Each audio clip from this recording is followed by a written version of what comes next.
برای بافتن قسمت سفید چشم عروسک باز هم من میام یک حلقه جادویی میزنم. داخل حلقه 6 تا پایه میبافم. 1 2 3 4 5 و 6. این نخ ابتدایی رو میکشم. دوستان این بار نمیخوام ابتدا و انتهای رنج رو به هم متصل کنم، میخوام گرد بافی انجام بدم یا همون بافت حلزونی. پس میام همینجا این نخ نشان رو میذارم و قلاب رو میبرم داخل اولین گندمی که اینجا میبینم.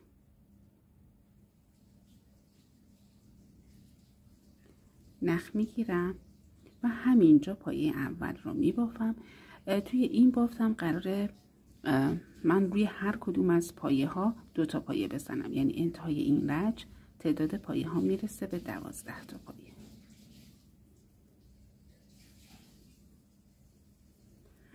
یک و 2 این برای بار سوم بود.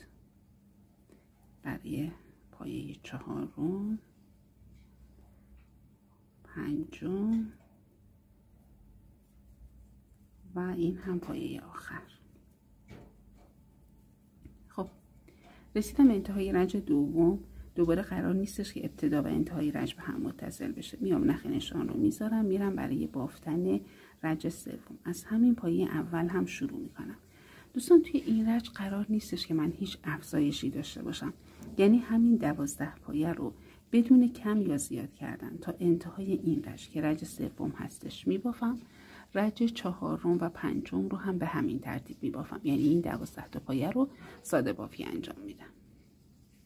خب من انتهای رنج 5 هستم. توی رنج 6 قرار هستش که این 12 تا پایه رو دوباره کم کنم و برسونم به 6 تا پایه و خب میام نخ نشانه رو میذارم. از همین پایه اول شروع میکنم.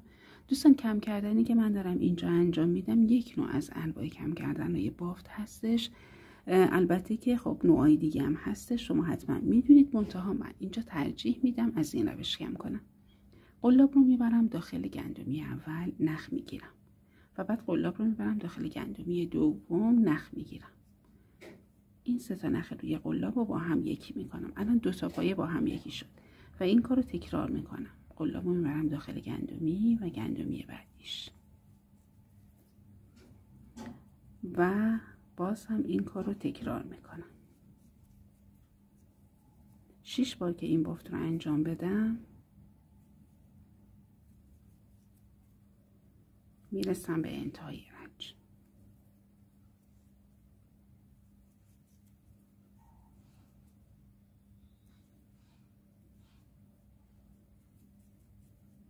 خب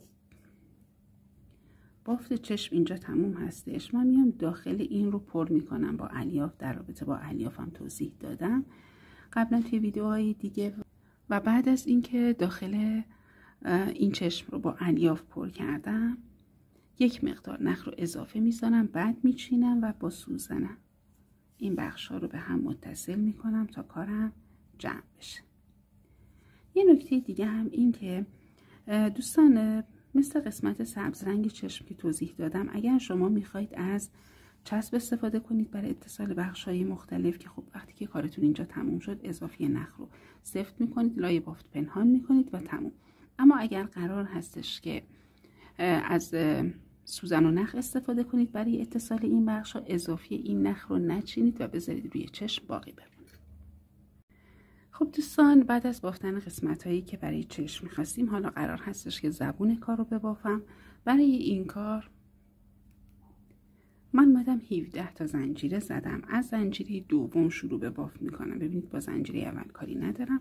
از زنجیره دوم روی هر کدوم از زنجیرهایی که اینجا هستش کافیه یک پایه کوتاه ببافم و این کار رو تا انتهای رنج تکرار بکنم که یک همچین بافتی به من میده. این میشه زبون قورباغه‌ای که من دارم میبافم و یه دونه زبون براش احتیاج دارم، اما از هر کدوم این قطعاتی که برای چشم بافتیم 2 تا احتیاج دارم. این بخشا که آماده شد برای توضیح بقیه قسمت ها برمیگردم. برای بافتن بدنه کار طبیعتا لازمه که از رنگ سبز استفاده کنم و یک حلقه میزنم روی قلاب.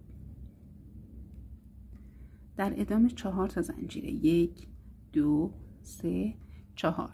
زنجیره آخر رو که باهاش کاری ندارم، میام از زنجیره دوم بافتم رو شروع میکنم و روی هر کدوم از پایه ها یک پایه کوتاه میبافم.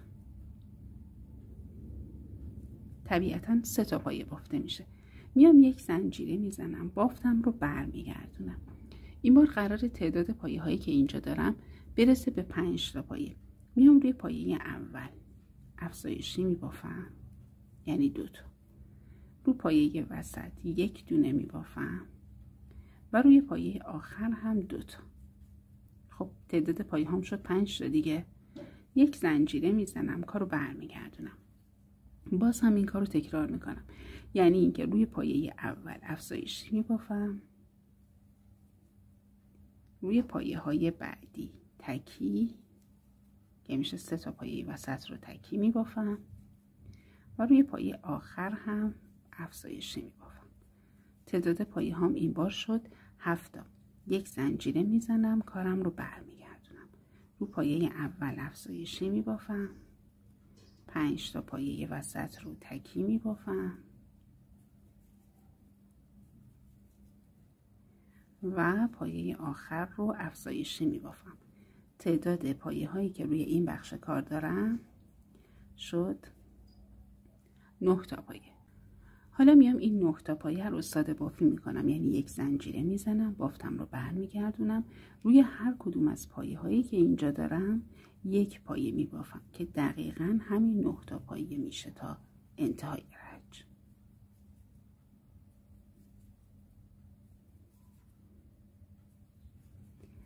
باز هم یک زنجیره میزنم، کارم رو برمیگردونم و این 9 تا پایه رو میبافم. دوستان یه چند رنجی این کار رو تکرار میکنم، احتمالاً 30-40 رنج لازم باشه ببافم که میخوام قد کار باشه. بعدش میام در رابطه با نحوه اتصال و بافتن دست و پای همین بخش توضیح میدم.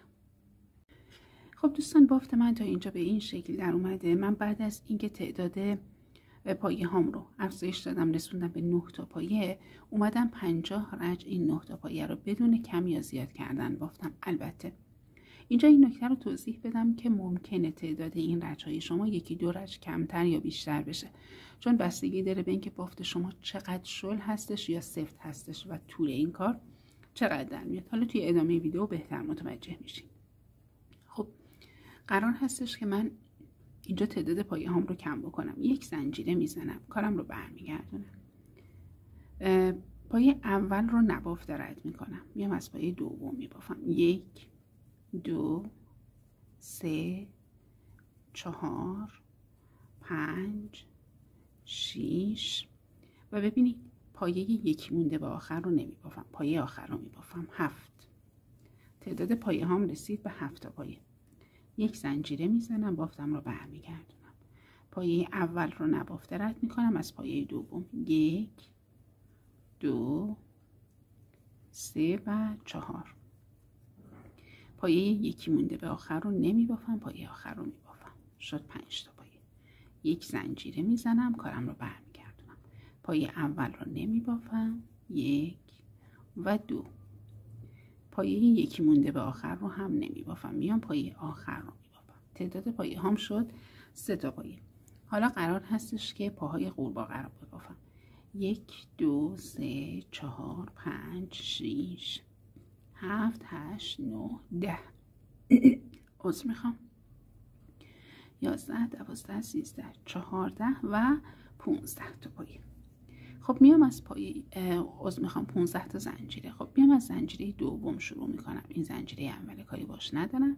از زنجیره دوم این یکی میام رو بعدی دومی رو میبافم، روی بعدی سومی رو، روی بعدی چهارمی رو، روی بعدی پنجمی و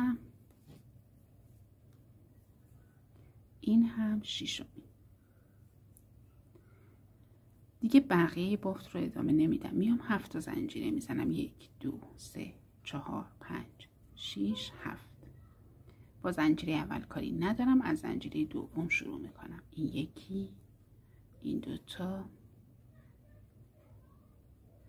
3 4 5 و این هم 6. مجددا 7 زنجیره. از زنجیره دوم شروع میکنم. 1 2 3 4 5 و 6. خب حالا قرار هستش که این قسمت پنجه به هم متصل بشه. من اگه بیام این دوتا بخش رو به هم اتصال بدم، ببینید چون من نشون بدم، اینجا یک فضای خالی به وجود میاد که خیلی قشنگ نیستش و من دوستش ندارم. برای اینکه این فضا به وجود نیاد یا اینکه اگرم هست خیلی کوچیک باشه، من میام اول قلاب رو از این بخش رد میکنم و بعد از این قسمت یک نخ میگیرم، از تمام نخهای روی قلاب رد میکنم، یک بست زدم در است و بعد بیام شروع میکنم این تعداد زنجیری که اینجا باقی مونده رو روش پایه کوتاه میبافم تا برسم به این بخش.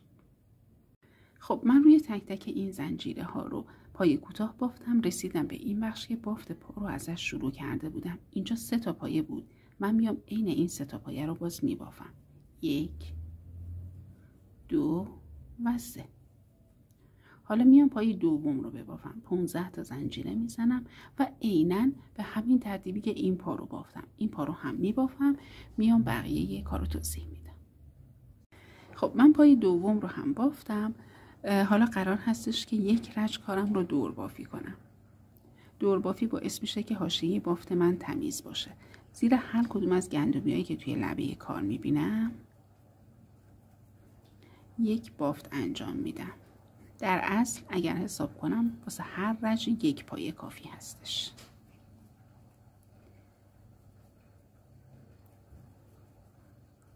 خب ببینید بافت من حالت مرتبی میگیره دورش. بعدش کارم رو ادامه میدم تا جایی که برسم به این بخش. ببینید بعد از 4 رج ابتدایی، یعنی قسمتی که من دیگه بافت ساده رو شروع کردم بدون زیاد کردن، بافتم رو که رسوندم به این بخش، اینجا یک دست قورباغه رو میبافم دقیقاً مثل این بافتی که برای پا انجام دادم و بعد میام باز هم دور بافی رو انجام میدم تا برسم به قسمت روبروی اون بخش و دست دوم رو هم اینجا میبافم.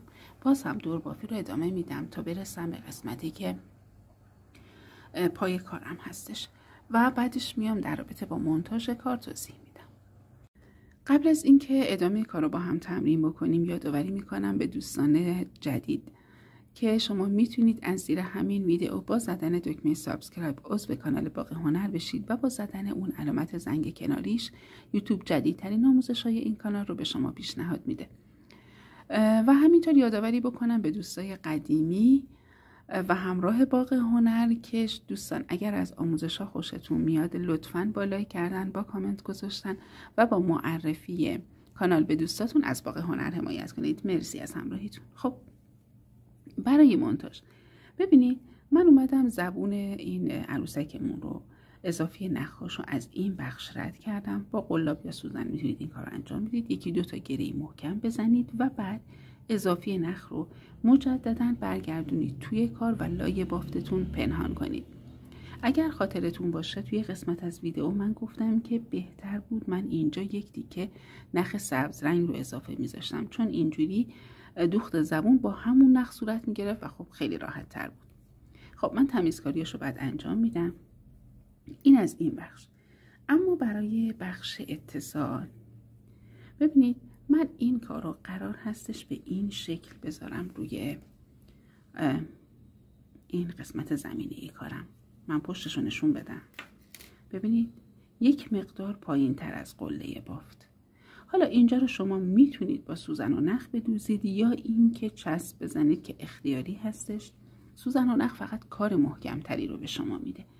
مطلب بعدی این که شما میبینید بافتی که اینجا من دارم یک مقدار مرتب شده نسبت به ابتدای کار، نسبت به حالا لحظات گذشته ویدیو. دلیلش این هستش که دوستان یک اتوی خیلی ملایم بهش زدم.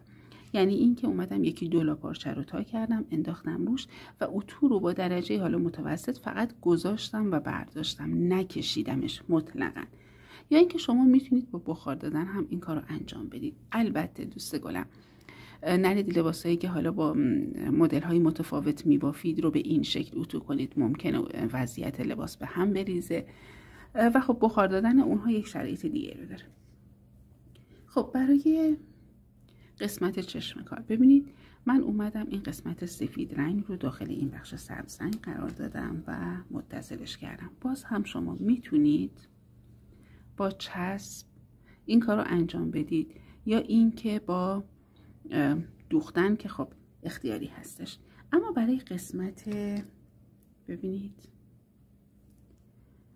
مردمک چشم در اصل اینجا شما میتونید از منجوق استفاده کنید، از مهره های رنگی استفاده کنید، از مروارید های کوچولو، از مهره های تسبیح، از مروارید لپه یا هر چیزی که دم دستتون بود میتونید بدوزید یا با چسب این کارم انجام بدید. و خب من این بخش رو تکمیل کنم بیام بگم چشما چجوری نصب میشه.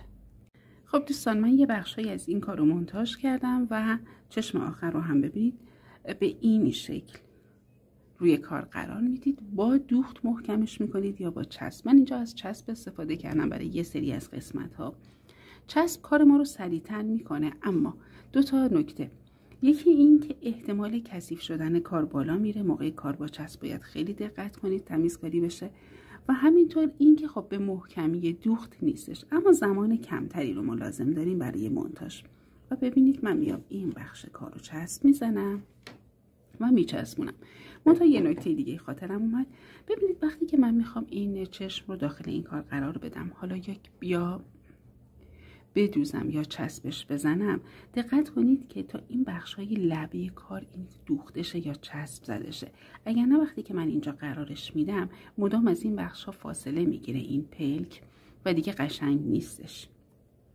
و مطلب بعدی هم این که من فراموش کردم بگم، وقتی که ما این قسمت پلک رو بافتیم، قسمت روی کار رو ببینید میذاریم بیرون و چشم رو به قسمت داخلی پلک میچسبونیم. و این هم برای مونتاژ نهایی. قورباغه من کامل شد.